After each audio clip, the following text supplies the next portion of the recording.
हम आहिस्ता आहिस्ता अपनी जो मोटर बाइक्स हैं बल्दिया उज़्मा कराची की, उनको हम कन्वेंशनल फ्यूल से यानी कि पेट्रोल से ख़त्म करके ईवी बाइक्स की तरफ, इलेक्ट्रिक बाइक्स की तरफ अपने आप को मुंतकिल करेंगे। और टारगेट हमने ये किया कि जो हमारे राइडर्स हैं, जो हमारी ख़तो किताबत करते हैं, कॉरेस्पॉन्डेंस करते हैं, डिलीवरी करते हैं उन चीज़ों को, उनको हम ये बाइक्स देना शुरू करेंगे ताकि वो पेट्रोल का एस्पेक्ट भी ख़त्म हो जाए और हम अपने कार्बन फुटप्रिंट को भी मिनिमाइज़ कर सकें।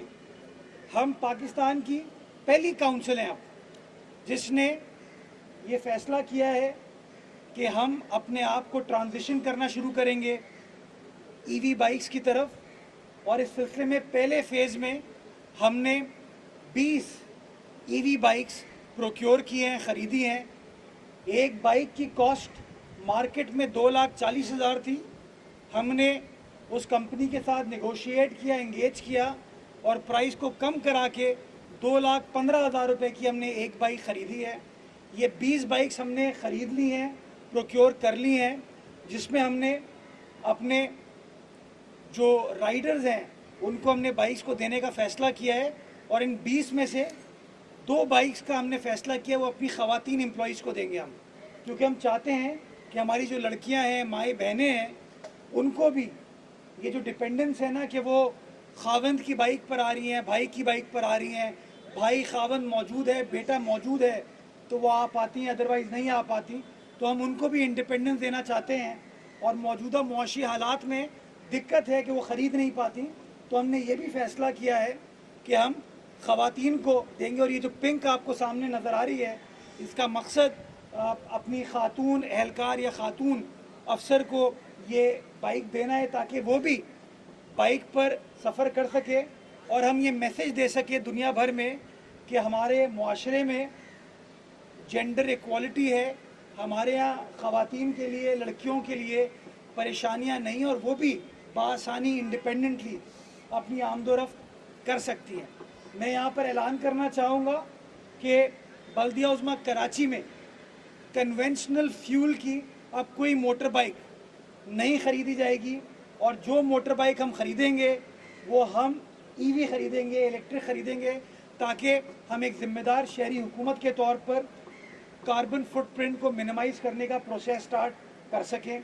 इन तमाम लोगों को चार्ज करने के लिए हमने इसी बल्दिया उज़्मा कराची की अपनी इमारत में चार्जिंग स्टेशन बनाया है ताकि ये लोग ये बहाना ना कर सकें कि सर वो लाइट नहीं थी, हम चार्ज नहीं कर पाए, और इनको भी इंसेंटिव होगा दफ्तर आने का। तो वो भी चार्जिंग स्टेशन हमने आज इस्टेब्लिश कर दिया है, जिसको हम इलेक्ट्रॉनिकली मॉनिटर भी कर सकते हैं। वो तमाम डेटाबेस हमारे पास अवेलेबल है, जिससे हम बआसानी इन तमाम चीज़ों को मॉनिटर कर पाएंगे। तो मैं समझता हूँ ये एक अच्छा आगाज़ कराची शहर में किया जा रहा है। जो कंपनी है क्राउन, मैं उनको मुबारकबाद पेश करना चाहूँगा कि उन्होंने हमारे साथ पार्टनरशिप में ये काम स्टार्ट किया है।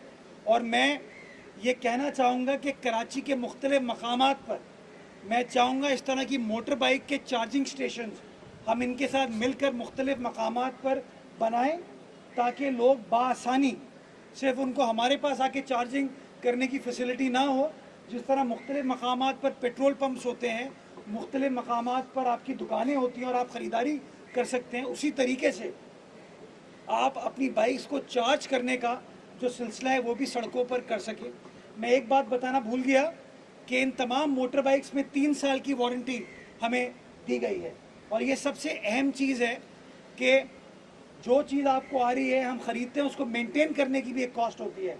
तो इस प्रोक्योरमेंट में हमने इस बात को मद्देनज़र रखा है कि जिस कंपनी से हम प्रोक्योर कर रहे हैं वो अगले 3 साल तक इसकी बैटरी की भी गारंटी हमको दे रही है, और इसकी जो आफ्टर सेल सपोर्ट होती है, वारंटी, वो भी अगले 3 साल के लिए हमको दे रही है। तो इंशाअल्लाह टारगेट हमारा यही है, इसी तरीके से हम ईवी की तरफ जाते जाएं, और जहाँ जहाँ हम सोलर बेस्ड पावर को इस्तेमाल करते हुए, सोलर बेस्ड एनर्जी को इस्तेमाल करते हुए अपने बिजली के अखराजात को कम कर सकते हैं और माहौल दोस्त अपने इनिशिएटिव्स को रोशनास करा सकते हैं। ये हमारी कमिटमेंट है। इंशाल्लाह मौजूदा पाकिस्तान पीपल्स पार्टी की तहत चलने वाली जो शहरी हुकूमत है उसके अंदर आप देखेंगे कि मज़ीद इस तरह के हम प्रोजेक्ट्स लेकर आएंगे। और मैं तमाम पाकिस्तान में ये कहना चाहूँगा कि जिस तरह हम ग्लोबल वार्मिंग में फंसे हुए हैं, अगर हम सब मोटर बाइक्स को ही ट्रांजिशन करना शुरू कर दें तो मेरा ये मानना है कि शहरियों को रिलीफ भी मिल पाएगी, सस्ती टेक्नोलॉजी भी हो पाएगी और माहौल दोस्त इनिशिएटिव भी होगा। बल्कि मैं वफाकी वज़ीर ख़जाना से, गवर्नर स्टेट बैंक से रिक्वेस्ट करना चाहूँगा कि वो कोई ना कोई ऐसी क्रेडिट की पॉलिसी निकालें कि हमारे जो एक गरीब मुतवसत तबके का आदमी है वो अपनी motor bike, EV motor bike ख़रीदने के लिए उसको अगर आसान इक़सात पर बैंकों से कर्ज़ा मिल सके या हुकूमत के ज़रिए ये कर्ज़ा मिल सके तो ये 2-2.25 लाख रुपए में अपना माहाना का चंद हज़ार रुपए बचा पाएगा और वो जो पैसे बचाएगा वो अपने बच्चों को, अपने घर वालों की खिदमत करने में सर्व कर पाएगा। तो मैं समझता हूँ ये एक अपॉर्चुनिटी भी है कि अगर हमारे बैंक वगैरह इसके ऊपर इन्वेस्टमेंट करना चाहते हैं तो आपके जो सरकारी मुलाजमीन हैं, जो राइडर्स हैं, जो रेस्टोरेंट्स में डिलीवरी करते हैं, जो प्राइवेट इदारों में ये सारा डिलीवरी का काम करते हैं, उन तमाम को हम आहिस्ता आहिस्ता इन ईवी बाइक्स की तरफ ट्रांजिशन कर सकते हैं अगर उनको बासानी ये कर्ज़ा वगैरह मिल जाए या उनको फैसिलिटेट किया जाए इस तमाम प्रोसेस में। तो मैं उम्मीद करता हूँ कि जो ये पहल बल्दिया उज़्मा कराची ने की है, KMC ने किया, हमारे तो वसाइल बहुत महदूद हैं, अगर हुकूमती सतह पर ये चीज़ आ जाएगी और हम पॉलिसी बनाएंगे कि इवन प्राइवेट सेक्टर के जो राइडर हैं वो भी ईवी बाइक्स की तरफ ट्रांजिशन करेंगे, तो मैं ये समझता हूँ कि आने वाला वक्त इस शहर कराची के लिए, सारे पाकिस्तान के लिए एनवायरनमेंट के एतबार से हम बेहतर करने में अपना छोटा सा किरदार इंशाअल्लाह अदा कर सकते हैं। बहुत शुक्रिया। पाकिस्तान जिंदाबाद। अच्छा, ये बताइए कि आपने कार्बन फुटप्रिंट्स की बात की, इसके अलावा ऐसे कौन से इक़दाम हैं जो आप लोग कर रहे हैं कि जिससे कि कार्बन फुटप्रिंट पर उस तरह से नहीं आ पाएंगे? कोई मेजर ऐसे मंसूबे हैं जो शहर में बेहतरी? जी, बल्दिया उज़्मा कराची इंशाअल्लाह पहली बार कराची की 3 बड़ी शाहराहों को सोलर एनर्जी पर मुंतकिल करने जा रही है और उस प्रोजेक्ट में भी हमने 3 साल की मेंटेनेंस उस कॉन्ट्रैक्टर के हवाले की है ताकि परफॉर्मेंस का या क्वालिटी का कोई इशू ना आ पाए। वो प्रोक्योरमेंट हो चुकी है और कराची की 3 बड़ी शाहराहें यानी कि शाहराह फैसल, शाहराह ईरान, शाहराह गालिब, इन 3 को हम शमसी तवानाई पर मुंतकिल करने जा रहे हैं। और मैं ये ऐलान करता हूँ कि इंशाल्लाह 30 सितंबर तक ये जो कन्वर्जन टू सोलर एनर्जी का काम है ये हम करने में इंशाल्लाह कामयाब हो जाएंगे। जो इंपोर्ट करनी थी हमको चीज़ें वो हम इंपोर्ट कर चुके हैं, कल वो पोर्ट पर भी पहुंच गई हैं। तो इंशाल्लाह आइंदा चंद रोज़ में प्रैक्टिकली आपको सड़क पर काम होता हुआ उस हवाले से नज़र आएगा। मैंने आपको बताया कि हमने अपनी बिल्डिंग को सोलर एनर्जी पर कन्वर्ट किया है, हमने किडनी हिल में अपना सोलर एनर्जी का पार्क बनाया है, हमने मलीर में अपने पंपिंग स्टेशंस को सोलर एनर्जी पर मुंतकिल किया है। अभी हम काम कर रहे हैं एक पब्लिक प्राइवेट पार्टनरशिप में कि जो शहर के बड़े सेवरेज के और पानी के पंपिंग स्टेशन हैं उनको भी हम के इलेक्ट्रिक की बिजली से ट्रांजिशन करके सोलर की तरफ मुंतकिल करें, तो वो भी काम कर रहे हैं। तो इंशाल्लाह हमारा टारगेट है कि जहाँ जहाँ हम ये चीज़ें कर सकते हैं हम करें। हमारे अस्पताल जो 14 हैं उनमें से 5 अस्पतालों में हमारा इरादा है कि हम उनको सोलर एनर्जी के ऊपर मुंतकिल करें। मैं वजारत तवानाई के साथ इन टच हूँ इस हवाले से और हम कोशिश करें कि जल्द उसके ऊपर काम स्टार्ट हो सके ताकि बड़े पैमाने पर ये जो क्लीन ग्रीन एनर्जी का इनिशिएटिव है उसको हम बासानी तकमील की तरफ इंशाल्लाह ले जा पाएँ।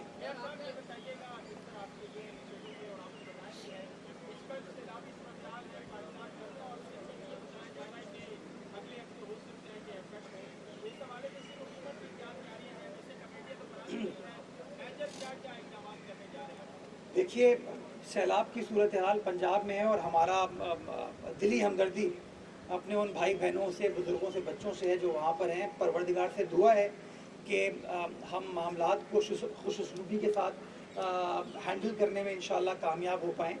जो मेरे पास अभी तक की इत्तलात हैं, जो हमारे इरिगेशन मिनिस्टर साहब हैं वो इस वक्त वहाँ सखर बैराज में मौजूद है। सखर में उन्होंने अपने आप को बेस किया हुआ है हमारे इरिगेशन डिपार्टमेंट ने। अभी जो दरिया पे प्रेशर है वो रावी पे है और सूबाई सिंध के अंदर इम्पैक्ट अल्लाह ना करे तब आता है जिस तरह 2022 में आया था जब इंडस के ऊपर इस तरह की सूरत हाल होती है या आपके वेस्टर्न साइड से, बलूचिस्तान की साइड से जो आपके टोरेंशियल रेन्स हैं उसकी वजह से मामला ख़राब होते हैं। अभी तक की सूरत हाल तो इत्मीनान बख्श है। जो इंतज़ामात करने की ज़रूरत थी वो इंतज़ामात हमने किए हुए हैं, और मोहतात अंदाज़ा है कि चूँकि पंचतन के मकाम पर वो जो 5 दरिया हैं उनका इम्पैक्ट थोड़ा सा रिड्यूस हो जाता है जब वो इंडस में मिलता है। तो कोई कमेंट करना क़ब्ल वक्त होगा, लेकिन अभी तक की सिचुएशन ये है कि ऐसा कोई मेजर ख़तरा हमारे लिए नहीं है। लेकिन बाहर क्या है, वज़ीर आला सिंध ने अपने हुकूमती मशीनरी को इस हवाले से हिदायत जारी कर दी हैं। एक emergency sort of situation declare की हुई है, जहाँ पर लोगों को हिदायत दी गई है कि MNAs MPAs भी अपनी कॉन्स्टिट्यूंसी में मौजूद होंगे, और जो मिनिस्टर्स हैं उनकी भी मुख्तलिफ जगहों पर ड्यूटी लगा दी गई है। वज़ीर आपाशी ख़ुद फील्ड में ग्राउंड पर मौजूद है, नासिर शाह साहब भी उनके साथ कल सक्खर में मौजूद थे। वज़ीर आला सिंध खुद पर्सनली इन चीज़ों को मॉनिटर कर रहे हैं, तो इन तमाम चीज़ों को देखा जा रहा है। जहाँ तक बारिश की पेशन गोई है, कल से लेकर 2 तारीख की वापस एक पेशन गोई की गई है। तो अगेन हमने अपनी जो इंतज़ामात करने की ज़रूरत थी वो हमने किए हुए हैं। हमारी मशीनरी डिप्लॉयड है इस वक्त भी चोकिंग पॉइंट्स को क्लियर करने पर। जहाँ कोई इत्तला मिलती है कि ये चोकिंग पॉइंट है, उसको क्लियर करने के लिए मशीनरी हमारे पास मौजूद है। कुछ इजाफी पम्प्स भी हमने लिए हैं ताकि कहीं पंपिंग के ज़रिए अगर पानी निकालने की ज़रूरत है उस पानी को हम निकालने में कामयाब हो पाएँ। मैं समझता हूँ कि जहाँ म्यूनिसिपल सर्विसेज का बड़ा अहम किरदार होगा इन जो एक्सपेक्टेड बारिश है, उसके साथ साथ हमारे जो सिटी वार्डन, ट्रैफिक के वार्डन हैं और ट्रैफिक पुलिस के एहलकार हैं, इनका भी बड़ा अहम किरदार है। और अभी सुबह मेरी वज़ीर आला सिंध से इस हवाले से गुफ्तगू हुई थी, और हमने फ़ैसला यही किया है कि ट्रैफिक पुलिस और हमारे जो वार्डन्स हैं ये सड़कों पर डिप्लॉयड होंगे, ताकि जो भी सिचुएशन हो ट्रैफिक को क्लियर करने के लिए और जो भी रिलीफ का रेस्क्यू का काम है उस काम को करने में हम कामयाब हो पाएँ। मुख्तलिफ जगहों पर मैंने कहा है कि कैंप्स भी बना दें कि अगर कोई फैमिली फंसती है, कोई लोग फंसते हैं, तो उनके लिए पानी वगैरह वहाँ पर मौजूद हो ताकि किसी को कोई तकलीफ़ ना हो। मैं दोहराना वही चीज़ चाहूँगा शहरियों को कि अगर खुदा न खास्ता बारिश होती है तो पैनिक ना करें। जो हम फ़ौरन गैर ज़रूरी तौर पर अपने दफ्तर को, घर को छोड़ के निकलते हैं, उसमें कभी कभार हम ट्रैफिक में फंस जाते हैं और सड़कें हमारी कंजेशन का शिकार होती हैं। तो मैं शहरियों से सिर्फ यही गुजारिश करना चाहूँगा कि अगर बारिश होती है तो पैनिक करने की ज़रूरत नहीं है। आपकी हुकूमत, आपके लोग ग्राउंड पर मौजूद होंगे। हम खुद आपको मीडिया के ज़रिए, सोशल मीडिया के ज़रिए चीज़ों पर आगाह कर रहे होंगे, लेकिन खुदारा पैनिक नहीं कीजिएगा, बिकॉज पैनिक सिचुएशन में होता यही है कि सड़क वगैरह सारी चौक हो जाती हैं और जो भी रिलीफ का, रेस्क्यू का काम करना होता है वो कहीं ना कहीं पैरालाइज हो जाता है।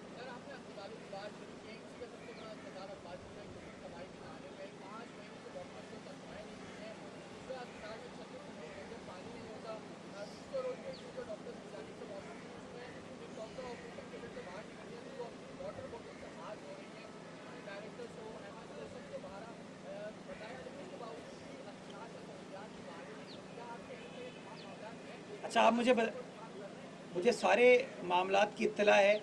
जो पीछे से लोग पिन करते हैं मुझे उनका भी पता है। देखो, किसी को अगर सरकारी नौकरी करनी है ना तो वो सरकार का मुलाजिम है। अगर किसी को प्राइवेट नौकरी करनी है तो प्राइवेट सेक्टर का मुलाजिम है। आप मीडिया हाउस पे काम करते हैं, आपकी तनख्वाह का तयन आप करते हैं या आपके मालिकान करते हैं ऑर्गेनाइजेशन का।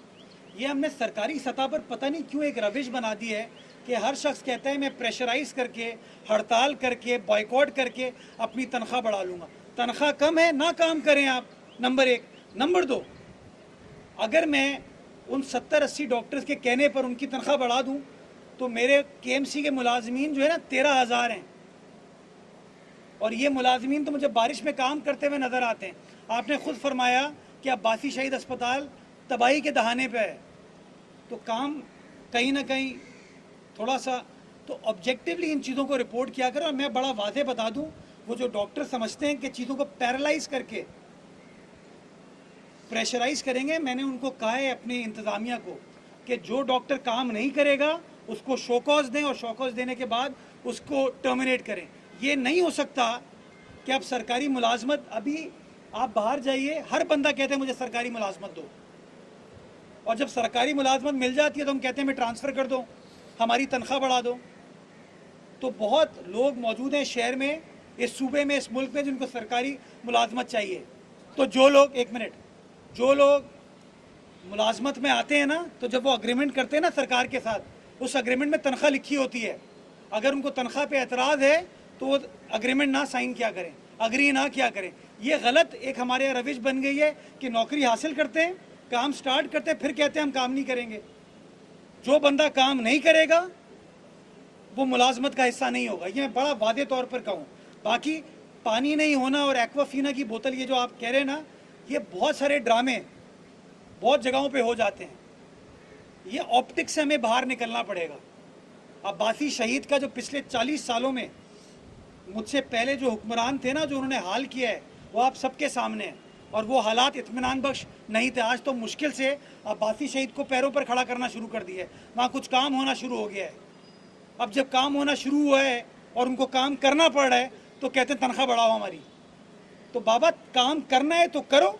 ये प्रेशराइज करके अगर आप समझते हो ना कि तनख्वाह बढ़ा लोगे, मैं समझता हूँ डॉक्टर नर्सेज इतना नेक फरीदा है, नेकी कमाने का जरिया है, उसमें आप ये ब्लैकमेल अगर करेंगे ना, मुझे बहुत अफसोस होता है। मैं डॉक्टर्स को फरिश्ता मानता हूँ, उनका काम है लोगों की, पेशेंट्स की खिदमत करना। ये बॉयकॉट करके लोगों को बुला के तस्वीरें खिंचा के सोशल मीडिया पर डालना, ये चीज़ दुरुस्त नहीं है। ये मेरी इंतज़ामिया बैठी है, इनको मैंने कहा किसी की जायज़ तनख्वाह नहीं रुकनी चाहिए। मुझे बताया गया कि वो रेजिस्ट इस बात पे कर रहे हैं कि हमें तनख्वाह नहीं, हमें तनख्वाह बढ़ा के दो। तनख्वाह का बैकलॉग क्लियर हो गया है, जो उनकी तनख्वाह थी उनको मिलनी चाहिए। उस पर अगर वो बुरा मानते मेरे पास आए, मुझसे मिले, मैं उनका वो मसला हल करूँगा। लेकिन अगर वो ये समझते हैं कि बॉयकॉट करके वो अपनी तनख्वाहों को बढ़ाएंगे, ये रविश दुरुस्त नहीं है। और अगर सरकार इतनी वीक होना शुरू हो गई और प्रेशर में आके तनख्वाहों को बढ़ाना शुरू कर दिया, तो आप यकीन जाने फिर तो किसी सरकार के पास पैसे नहीं बचेंगे काम करने के लिए। ये करके आ रहा हूँ आपके पास।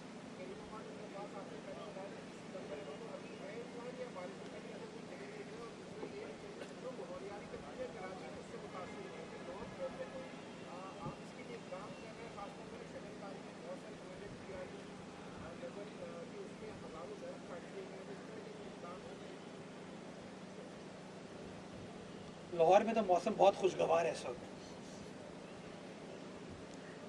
वो रावी के रिवर बेड में सोसाइटी बना रहे थे वो लोग,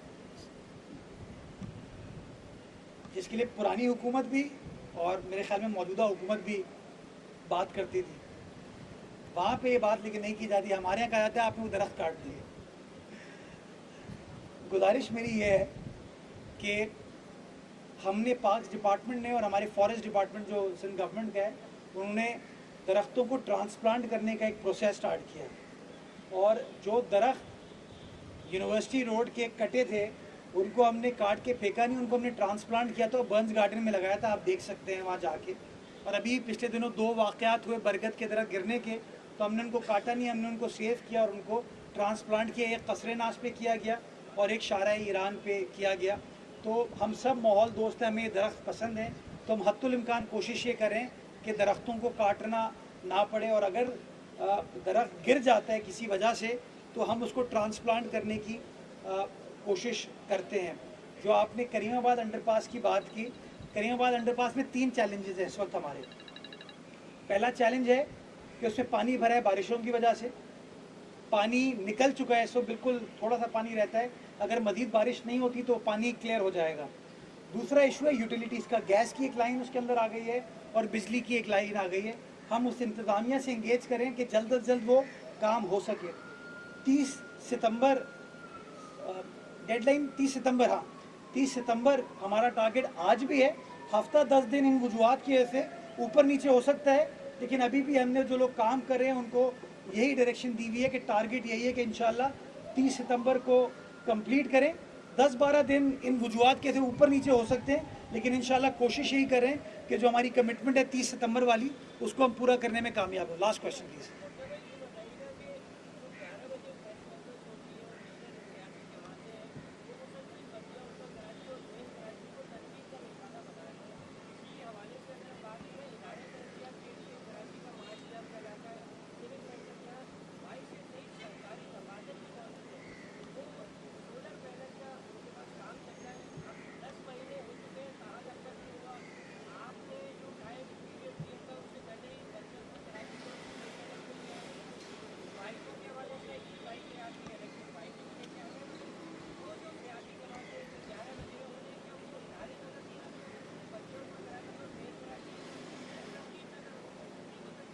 उनको शायद उज़मा से मोहब्बत है। वो कहने दें, उनको कोई मसला नहीं है यार। देखिए मैं कभी भी आपको बुला के इसलिए गुफ्तगू नहीं करता हूँ कि सियासी नेचर की गुफ्तगू करें। मैं हमेशा डेवलपमेंट ओरिएंटेड गुफ्तगू करना चाहता हूँ, काम के हवाले से गुफ्तगू करना चाहता हूँ। हमारी नीयत काम करने की और हमारा विजन बड़ा क्लियर है। इंशाल्लाह ट्रांसपेरेंटली चीज़ों को आगे लेकर चलेंगे। बाकी जो लोग तनकीद करने वाले हैं वो तनकीद करने वाले थे भी और तनकीद करने वाले रहेंगे। वो तनकीद करते रहे, हम काम करते रहेंगे। आपको याद होगा एक बार मैंने कहा था, ते से तासुब भी है, ते से तनकीद भी है और ते से तामीर व तरक्की भी है। तो कोई तासुब की बात कर ले, कोई तनकीद की बात कर ले, हम ते से तामीर और तरक्की की बात करेंगे। बाकी आपको उज़मा से जितनी मोहब्बत है उतनी मोहब्बत हमें भी है। बल्दिया उज़मा कराची हमें प्यारी है, बल्दिया हमें प्यारी है, कराची हमें प्यारा है। इंशाल्लाह अपना प्यार दुलार इस शहर के साथ करते रहेंगे। बिगाड़ जो आपने करना था वो बिगाड़ हम इंशाल्लाह नहीं होने देंगे। आप ज़रा परवाह करें अपने कामों पे। आप साईं डाडी गर्मी आ बाबा।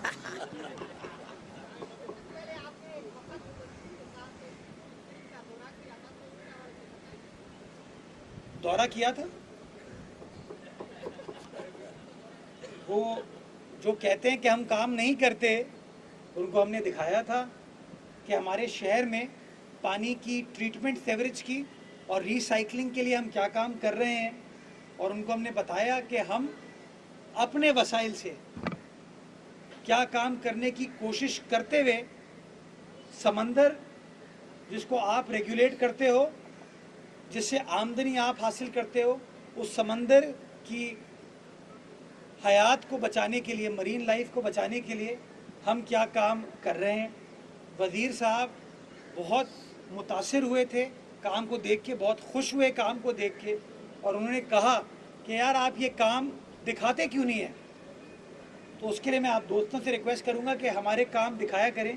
कराची में भी मौसम खुशगवार होता है और कराची का मेयर भी काम करता है, सिंध का वज़ीर आला भी काम करता है। तो उन चीज़ों को भी पॉजिटिवली दिखाया करें। सिर्फ नेगेटिविटी से मामला हल नहीं होते। और मैंने उनको रिक्वेस्ट ये की थी कि सर अगर वफाकी हुकूमत हमारी मदद करती है इन तमाम चीज़ों के अंदर, तो ना सिर्फ हम अपने समंदर को ठीक करने में कामयाब हो पाएंगे, हमारे जो नेवी के शिप्स हैं जिनको मेंटेनेंस के ऊपर बड़ा ख़र्चा करना पड़ता है, जो हमारे पोर्ट हैं उनको ड्रेजिंग वगैरह करनी पड़ती है, हम उसके अखराजात भी कम करने में कामयाब हो पाएंगे। और दुनिया में हम ये उजागर कर सकते हैं कि इस इलाके में, यानी कि हमारे रीजन में, ये सबसे बड़ी ट्रीटमेंट फैसिलिटी इंशाल्लाह होगी। तो उन्होंने मुकम्मल सपोर्ट की यकीनदारी कराई। उन्होंने कहा कि मैं आपका पॉइंट ऑफ व्यू जो है वज़ीर आज़म को भी कन्वे करूँगा और मुख्तलिफ जो हमारे वज़रा हैं उनको भी कन्वे करूँगा। तो इंशाल्लाह मैं उम्मीद करता हूँ कि हम मिलकर काम कर पाएंगे और मामलात को, अपने शहर को, सूबे को, अपने मुल्क को बेहतर बनाने के लिए हम सब अपना अपना किरदार अदा करते हुए मिलकर काम करेंगे इंशाल्लाह।